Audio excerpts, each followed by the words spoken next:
I am Tim Pappas from our Global Property Facultative Department. I've been spending a lot of time working on understanding models and underwriting flood risk. George Box, one of the great statisticians of the 20th century, said that all models are wrong, but some are useful.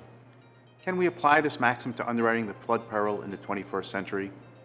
Innovations in modeling technology are changing the way flood underwriting is being done. The insurance industry has long believed that flood risk is too difficult to understand and quantify. Is that belief still valid?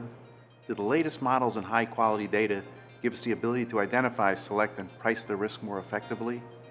Let's start with the difference between information and knowledge. Information is numbers and facts.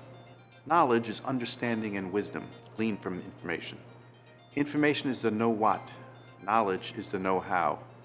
This matters to underwriting flood. A lot of data companies sell information. The insurer that turns that information into knowledge will gain a competitive advantage. So how do we turn the new information into knowledge? The first step is knowing the limitations of the information.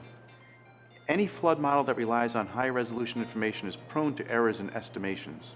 This means that the information on elevation and location may not be accurate. Phrases like rooftop and street resolution imply incredible accuracy, but in many instances are not accurate at all. Indeed, one high-ranking official from a data analytic company admitted they were calculating flood depth to a precision not warranted by the quality of the input data. Many insurers don't believe they have flood risk because they rely on hazard zones.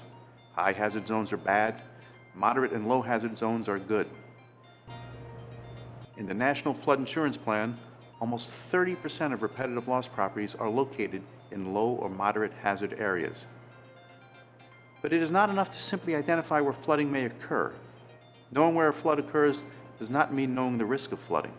Flood must be underwritten risk by risk, identifying the probability and consequences of flooding, where probability equals the likelihood of a flood, and consequences equals the estimated loss associated with the flood. There is the potential for surprise losses from reliance on data alone. If a component of the risk, say location or elevation, is incorrect, how can we expect the underwriting to be correct?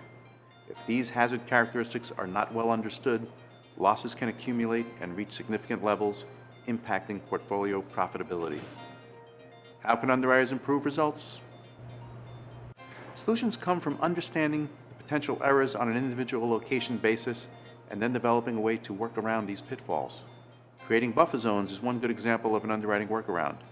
A buffer zone of 500 feet around the high hazard zone or within 3 feet of elevation can be a red flag of potential exposure.